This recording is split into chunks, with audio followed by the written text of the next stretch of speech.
మొన్న all are fine we're fine అంటాడు. Okay, Samuel కొరకు నేను ఓకే, ఎందుకంటే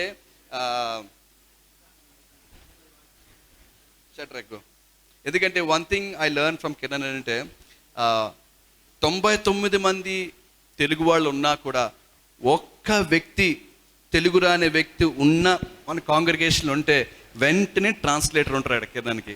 బికాస్ ఆ వర్తమానము ఆ వ్యక్తికి కూడా తెలియాలి. Because is also equally important with other people in terms of language. Okay, for that reason for Samuel I want to translate. Okay, go head.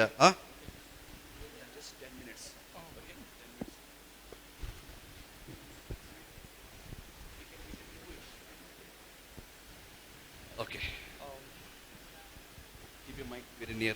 Okay. Praise Lord, church. Praise the Lord. దేవునికి స్తోత్రం. This is the first time I'm holding a mic, so I haven't got an experience of what. మొట్టమొదటిసారిగా mic పట్టుకుంటున్నాను కాబట్టి నాకు అంత అనుభవం లేదు నాకు. Okay. So my testimony comes back like actually Nirmala might have This mic sounds more. Keep the Nirmala might have told you that I'm a gentleman, and that was quite surprising to hear from me as well. మరి నేను అప్పుడప్పుడు షట్రక్ని చూసినప్పుడు చాలా gentlemen లా కనిపిస్తుంటాడు. ఆ మాట వినగా నాకే ఆశ్చర్యం అనిపించింది. Because like my previous life, no one has ever addressed me as a gentleman, because my deeds, nor my habits, nor my lifestyle was like a gentleman. ఎందుకంటే గత జీవితంలో అంటే క్రీస్తుని నమ్ముకోక ముందు నా యొక్క అలవాట్లు కానీ నా యొక్క పద్ధతులు కానీ జెంటిల్మెన్లుగా అంటే మర్యాదపూర్వకంగా లేని జీవితం నాది.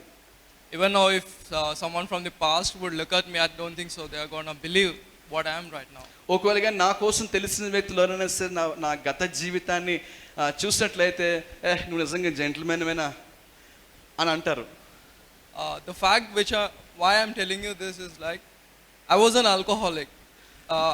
How many of you get up at morning 4 o'clock over here?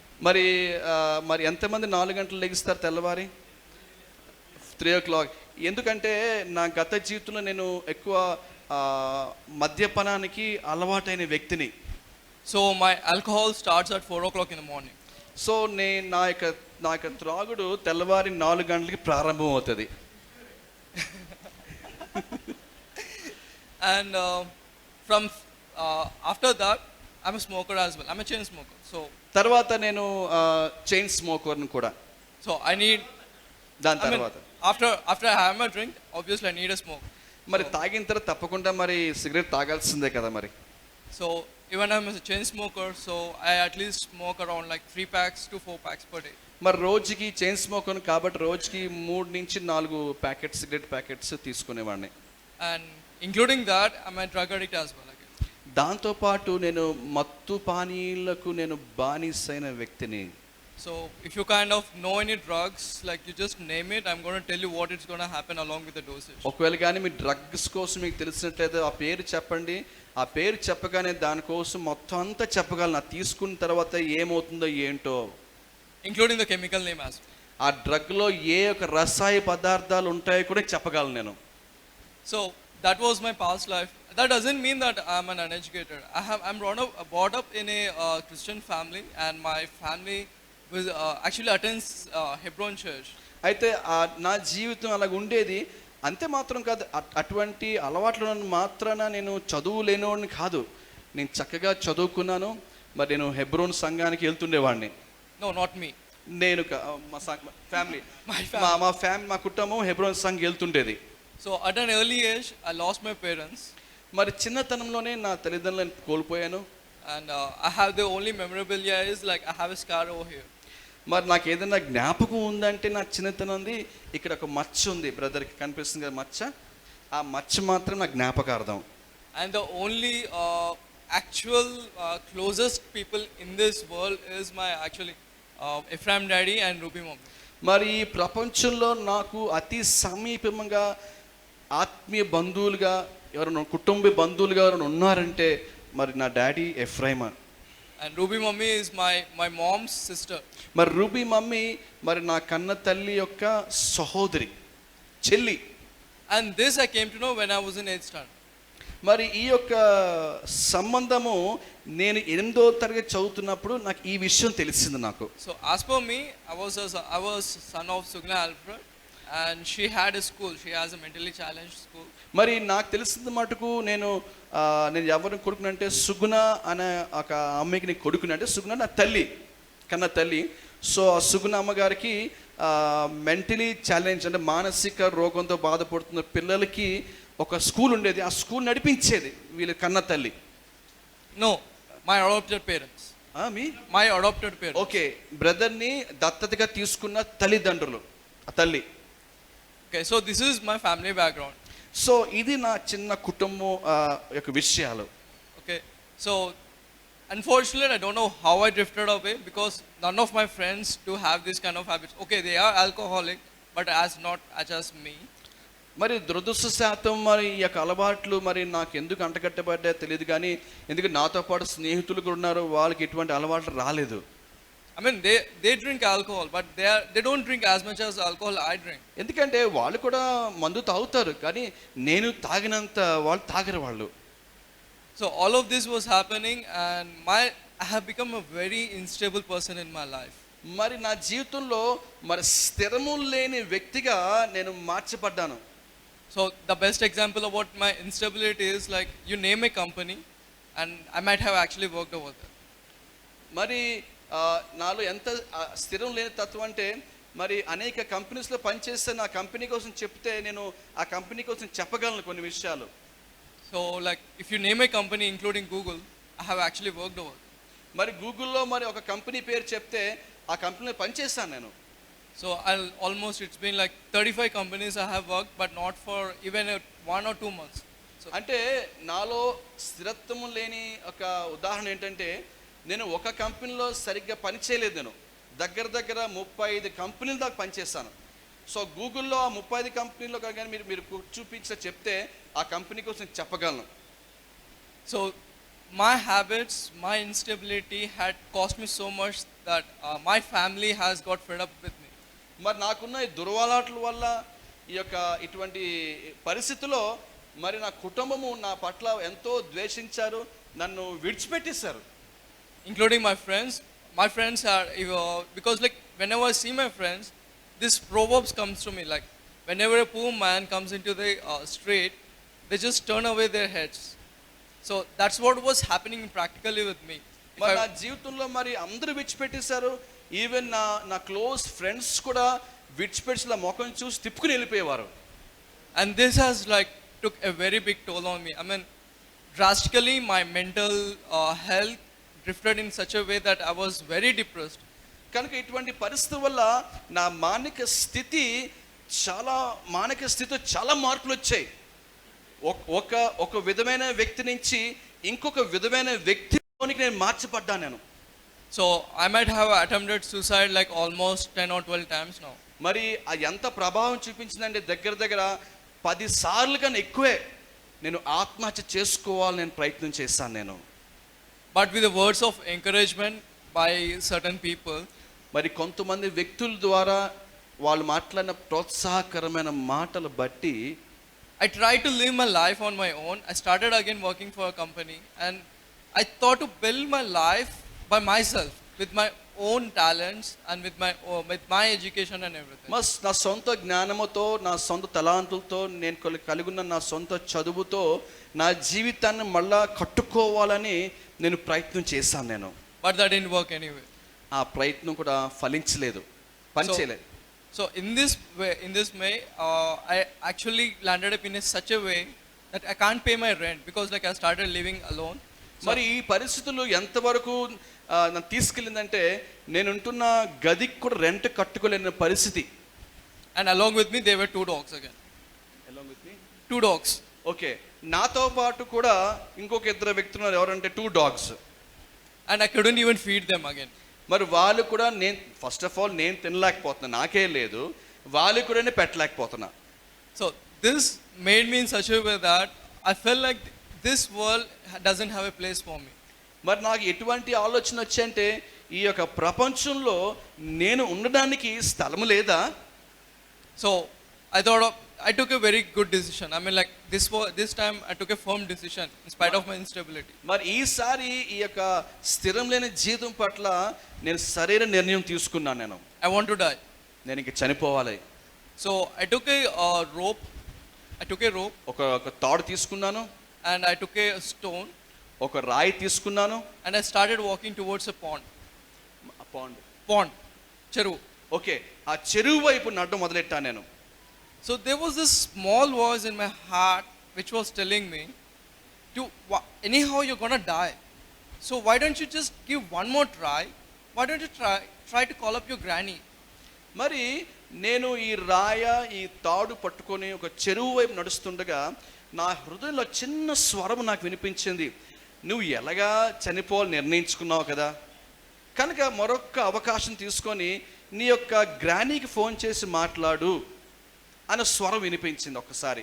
But still I didn't have any confidence because my rapport is very good. I mean, like I told you, right? So everyone were fed up with me. So I was sure even if I call granny, she's gonna just hang up the phone. అయితే నేను అందరితో బాగానే మాట్లాడతాను, కానీ నా పరిస్థితుల వల్ల అందరూ దూరం అయిపోయారు, నన్ను బట్టి విసుకెత్తిపోయారు. కాబట్టి ఇంకా గ్రానీకి ఫోన్ చేసిన లాభం లేదు, నా మాట విందు, ఫోన్ పెట్టేస్తుందిలే అని అనుకున్నా. But still somehow I called granny and told her, Granny, I want to meet you. మరి ఏదో రకంగా మరి నేను ఆ స్వరాన్ని విని లోబడి నా గ్రానీకి ఫోన్ చేసి, గ్రానీ నీతో మాట్లాడాలనుకుంటున్నాను నేను. So granny told me, why don't you come over, beta? I want to have a word with you. Come over to my house. మరి గ్రానీ కూడా అంది, అమ్మమ్మ అంది, అరే ఇంటికి రారా, నీతో కూడా కొన్ని విషయాలు మాట్లాడాలి, రా నువ్వు అని చెప్పింది. So I went over to my granny's house. So నా అమ్మమ్మ ఇంటికి వెళ్ళాను నేను. And I think I cried a lot in my life, but I never cried in front of anyone.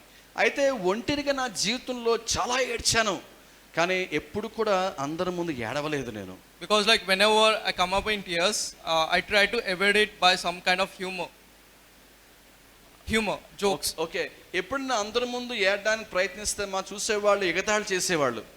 No, I used to make a joke to evade it. So ఆ కన్నీళ్ళు రాకుండా ఉండడానికి నేను ఏదో joke చేస్తుండేవాడిని. To make people feel like I'm not sad at all. So నేను విచారంగా లేదు, నాకు ఎటువంటి బాధలు లేవు అని తెలియపరచడానికి అందరి ముందు ఆ ఏడుపు రాకుండా ఉండడానికి ఏదో joke వేసేవాడిని. But this time I cried in front of my granny. కానీ ఈసారి అయితే నా అమ్మమ్మ ముందు అయితే మాత్రం గట్టిగా బిగ్గరగా ఏడ్చేసాను. And I don't know what happened to her that day, and she told me like, what happened, beta? What can I do to help you in this condition? ఆ రోజు మా అమ్మమ్మకి ఏమైందో నాకు తెలియదు, కానీ నా దగ్గరికి వచ్చి ఏమైందిరా చెప్పు, నీ ప్రాబ్లం ఏంట్రా అని దగ్గరికి వచ్చి ఆ విధంగా మాట్లాడింది. So then I told her, Granny, I just need 3,000 and again I'll get back to my life. I don't want to live my life in this. మరి అమ్మమ్మ, మరి నాకు ఒక 3,000 రూపాయలు కావాలి, నేను మళ్ళీ నేను రిటర్న్ చేస్తాను, మళ్ళీ తిరిగి వచ్చేస్తా, కొంచెం పని ఉంది నాకు అని చెప్పాడు అడిగాను. But Granny didn't, actually she gave me money but she didn't give it to me. But instead of that she called Ruby mommy actually. అయితే మా అమ్మమ్మ వచ్చి 3,000 ఇచ్చింది, నాకు ఇవ్వలేదు, కానీ మరి రూబీ మమ్మీకి పిలిచి ఇచ్చింది. She just called her. పిలిచింది, ఫోన్ చేసి పిలిచింది. So Ruby mommy was like, why did he even come first? Because like I never go to anyone. She was like, why is he calling right now? మరి ఆ ruby mummy కొంచెం కోపగించుకుంది, మరి ఎందుకు phone చేశాడు, ఎందుకు డబ్బులు విషయాలు కొంచెం ఒక మాటలు జరిగాయి అక్కడ. And she was sure that this time I'm taking money for alcohol again. మరి వాళ్ళు అనుకున్నారు తప్పకుండా ఈసారి తీసుకుంటున్న డబ్బులు మందు తాగడానికే అని అనుకున్నారు. But I promised Ruby mommy that no mommy, I'm not going to live my life in this way. నేను రూబీ మమ్మీకి ప్రామిస్ చేశాను, అమ్మ నేను ఈ విధంగా జీవించును, నేను మంచిగా ఉంటాను, డబ్బులు దానికోసం నేను వాడను అని చెప్పాను. So we paid off the rent. I came to Neredmet. మరి నేను రెంట్ పే చేసి నేరెడ్మెట్కి వచ్చేసాను నేను, along with my 2 dogs. ఆ 2 dogsతో పాటు వచ్చేసాను నేను. And after I came, the first thing which she did was she took me to this church. మరి నేను రూబీ మమ్మీ దగ్గర వచ్చిన తర్వాత మొట్టమొదటి విషయం చేసింది ఏంటంటే ఈ సంఘానికి నన్ను తీసుకొచ్చింది. And this church, ever since I came, I really like this church. మరి నేను వచ్చిన దగ్గర నుంచి కూడా ఈ సంఘం అంటే నేను ఇష్టపడ్డాను, నేను చాలా బాగుంది. Because like for first time in my life, without any alcohol or any smoke or nothing on me, I felt very peaceful. కనుక మొట్టమొదటిసారి నా జీవితంలో ఎటువంటి మందు లేకుండా సిగరెట్ తాగకుండా ఈ సంఘానికి వచ్చిన తర్వాత నా జీవితంలో ఎంతో సమాధానం నెమ్మదిని నేను అనుభవించాను. Then we started searching for a job again. అప్పుడు నేను ఉద్యోగం కోసం వెతకడము ప్రారంభించాను నేను. And again I got a job. నాకు ఉద్యోగం వచ్చింది. That was in Regalix, and it wasn't even a month. Regalix. Okay, గ్రెగలిక్స్లో నాకు జాబ్ వచ్చింది. And I think that was for only 20 days. మరి 20 రోజులు నేను పనిచేస్తాను ఆ కంపెనీలో. And again my dog went and bitten someone outside. మరి ఆ కుక్క వెళ్ళి బయట వేరే వాళ్ళని కరిచేసింది. And for that, everyone in this colony just they came over to Ruby Mummy's house, and they were literally like shouting words that they shouldn't be doing. అయితే మరి మరి యాక్సిడెంటల్గా తను పెంచుకున్న కుక్క ఆ వీధిలో ఏమన్నా కరిచేయడం వల్ల ఆ వీధిలో అందరూ కూడా మరి మా రూబీ మమ్మీ మీద వాళ్ళు తిరగబాటు చేస్తారు వాళ్ళు.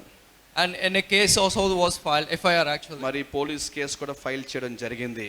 And again this took me like I couldn't handle this anymore, because like I just gave up, because whenever I tried to do something good, something like this happens every time in my life. So నేను ఈ పరిస్థితిని handle చేయలేకపోయాను. ఎందుకంటే నా జీవితంలో చాలాసార్లు మంచి చేయాలని ప్రయత్నం చేసినప్పుడు నాకు వ్యతిరేకంగా ఏదో రకంగా ఇటువంటి పరిస్థితి ఎదుర్కొంటున్నాను నేను. So again I decided, మళ్ళా నేను నిర్ణయించుకున్నా that I went to my office and I resigned my position, and I thought of again going to that pond again. మరలా నేను ఆఫీస్కి వెళ్ళిపోయి డిజైన్ చేశాను, మళ్ళా ఆ చెరువు దగ్గరికి వెళ్ళిపోదాం డిసైడ్ అయ్యాను నేను. But heavy fever took on me, and I just slept in the lobby itself, somewhere in the lobby. And ఆ రోజు మరి ఆ లాబీలోనే పడుకున్నాను. ఆ టైంలో చాలా హై టెంపరేచర్ జ్వరం వచ్చింది నాకు. And someone, I don't know who is she right now, because I don't even remember her. She was like an angel to me, because if she hadn't come over to me, I would have left office. మరి ఆ రోజు మరి ఒక స్త్రీ వచ్చి, ఒక lady వచ్చింది. ఆమె ఎవరు నాకు తెలియదు, కానీ దేవుని దూతలా వచ్చింది. ఆమె కానీ రాకపోతే నేను ఆఫీస్ విడిచిపెట్టి వెళ్ళిపోయేవాడిని. But she woke me up. She told me, this is not the place you need to sleep. Go and sleep in the bunker room which we have in the office. అయితే నువ్వు పడుకున్న స్థలం ఇది కాదు, లోపల వేరే room ఉంది, ఆ రూమ్లోకి వెళ్ళి పడుకో అని ఆమె చెప్పింది ఆ సమయంలో. And after I went into sleep, that next thing which I saw was Ruby Mummy was standing in front of me. మరి నేను నిద్రలోకి వెళ్ళిపోయిన తర్వాత, నిద్రలోకి వెళ్ళిపోయి లేచిన వెంటనే నా పక్కన నిలబడిన వ్యక్తి ఎవరంటే రూబీ మమ్మీ నా పక్కనే నిలబడి ఉంది. And she was really scared, because I haven't come for one night, and she was literally crying. ఎందుకంటే రూబీ మమ్మీ చాలా ఏడ్చి భయపడింది. ఎందుకంటే ఒక రోజు రాత్రి ఇంటికి తిరిగి రాలేదు నేను. And she was like, what were you going to do? ఏం చేస్తున్నావు నువ్వు? And she took me over to her house, and we were on the way in the cab. మరి మేము నన్ను ఇంటికి తీసుకెళ్ళింది, మా క్యాబ్లోంచి తీసుకెళ్ళింది నన్ను. And she was praying in tongues for me. మరి నా కొరకు రూబీ మమ్మీ భాషల్లో ప్రార్థన చేసింది ఆ రోజు. The fun fact is, only I can hear her speaking in tongues, and no one else in the cab. అయితే కార్లో Ashwarya was there. ఓకే, ఆ రోజు కార్లో ఆశ్చర్య ఉంది, రూబీ మమ్మీ ఉంది, తినున్నారు. మరి రూబీ మమ్మీ భాషలో ప్రార్థన చేస్తుండగా ఆశ్చర్యకరమైన విషయం ఏంటంటే తాను చేస్తున్న ప్రార్థన నాకే వినిపిస్తుంది, కానీ మిగతా వాళ్ళకి వినిపించట్లేదు. And I literally shouted on Ruby Mummy, speak. ఆ రోజు నేను నిజంగా గట్టిగా అరిచేశాను. Why are you just troubling me? Why don't you just leave me alone? నన్ను ఎందుకు ఇబ్బంది పెడుతున్నావు, నన్ను ఒంటరిగా విడిచిపెట్టేసి. But in spite of that, actually cab driver got scared because of my voice. Pardon me? Cab driver got scared because like I was shouting at her. గట్టిగా అరవడం బట్టి ఆ క్యాబ్ డ్రైవర్ కూడా భయపడ్డాడు. But in spite of that, she took me to house. అయినప్పటికీ కూడా నన్ను ఇంటికి తీసుకెళ్ళింది. So the last thing which I remember after going to house was I was sleeping. నాకు మరి ఇంటికి వెళ్ళిన తర్వాత నాకు గుర్తున్న విషయం ఏంటంటే నేను పడుకున్నాను. After that, when I got up, there was Kiran Mama and Srikanth Mama with me, and I was having idli. మరి నేను లేచిన తర్వాత నాతో పాటు కిరణ్ పాస్టర్ గారు ఉన్నారు, శ్రీకాంత్ గారు ఉన్నారు. నేను అప్పుడు ఇడ్లీ తింటున్నాను నేను. And I was feeling something very different. I was feeling very light, and I was feeling like I was in some other world. మరి ఆ సమయంలో ఎంతో తేలిగ్గా అనిపించింది, నేను వేరే ప్రపంచంలో ఉన్నానేమో అనిపించింది నాకు. So Ruby Mummy came over to me and she asked me, do you remember what you did yesterday? మరి రూబీ మమ్మీ అడిగింది, నీకు గుర్తుందా నువ్వేం చేసావో? I told her, no, nothing. I just came over to house and I slept because I was having fever. నాకు జ్వరం ఉంది కాబట్టి ఇంటికి వచ్చేసానే పడుకున్నాను, అదే నాకు గుర్తుంది. But she showed me a video. ఒక వీడియో చూపించింది నాకు. And the person who was shouting was me, but that voice was not mine. అయితే ఆ వీడియోలో చూస్తున్న వ్యక్తి నేనే, అరుస్తున్న వ్యక్తి నేనప్పుడు కూడా ఆ అరుపు మాత్రము నేను కాదు. I try to watch that video even now, but ఇప్పుడు కూడా ఆ వీడియోని చూస్తున్న కొలది I get scared నాకు భయం వేస్తుంది నాకు. because like that wasn't me, and my eyes, my body wasn't me. ఎందుకంటే ఆ వీడియోలో నా కన్ను చూపు, నా యొక్క ప్రవర్తన అంతా కూడా నేను కాదు యాక్చువల్గా. So Ruby mommy told me that I was actually possessed. అప్పుడు రూపం చెప్పింది మరి దురాత్మ నీలో పనిచేసిన ఆ సమయంలోని అని ఆ విషయం చెప్పింది నాకు. And those evil spirits, it seems, were trying to take my life from the start when I was in intermediate. మరి ఇంటర్మీడియట్ చదువుతున్న వయసు నుంచి ఆ దురాత్మలు నీ జీవితాన్ని తీసుకుందామని ప్రయత్నం చేశాయి. But it actually was almost successful this time. మరి ఈసారి నిజంగా దేవుడు గొప్ప విజయం నాకు ఇచ్చాడు దేవుడు. And after that, again my normal life started, and I started praying at 4 o'clock in the morning now. దాని తర్వాత దేవుడు నూతనమైన జీవితం ఇవ్వడం ద్వారా నేను తెల్లవారు 4 గంటలు లేచి ప్రార్థన చేయడం ప్రారంభించాను నేను. So my morning peg turned into morning bird. మరి ఉదయకాలపు ఆ యొక్క మందు, ఆ పెగ్గు దేని కింద మారిందంటే ప్రార్థనగా మారింది. And I literally started praying to God that in spite of my talents, I can't find a good job, so you are the one who should provide me. మరి నేను దేని ప్రార్థన చేశాను, ప్రభా నేను మంచి తలాంతలు కలిగి ఉన్నా కూడా నాకు మంచి ఉద్యోగం లేదు ప్రభా, ఉద్యోగం దయచే ప్రభా అని ప్రార్థన చేశాను. And after 10 days, maybe not even 10 days, 1 week, మరి ఒక్క వారములో I got job in Deloitte. నాకు డెలాయిట్లో ఉద్యోగం వచ్చింది నాకు. And that was like twice the package which I had before. మరి గత కంపెనీలో పనిచేసిన శాలరీకి 2 అంతులుగా డెలాయిట్ వాళ్ళు నాకు ఇచ్చారు నాకు. Without any experience, without any educational certification. మరి ఎటువంటి అనుభవం లేకుండా, ఎటువంటి ఎడ్యుకేషన్ బ్యాక్గ్రౌండ్ వాళ్ళు అడగలేకుండా కూడా ఇచ్చారు నాకు. And I have actually found out that people who actually completed graduation were being paid less than me. అయితే మరి ఆ కంపెనీలో డిగ్రీ చేసిన వాళ్ళకి నాకన్నా తక్కువ శాలరీ వాళ్ళు తీసుకుంటున్నారు.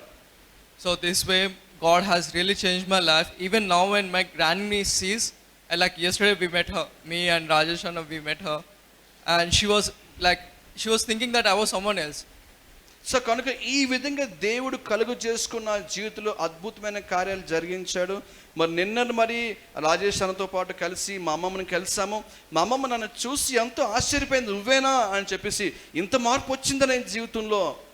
So all of this has happened just not by my prayers, but the prayers of church, because sometimes I heard this church praying for me in intercessions. కనుక ఇవన్నీ అద్భుత కార్యాలు అన్నీ కూడా మరి నా యొక్క గొప్పతనం బట్టి, తలాంతు బట్టి కాదు, కానీ సంఘము నా కోసం ప్రార్థన చేసింది. సంఘము ప్రార్థనలు అనేక సార్లు నేను విన్నాను కూడా.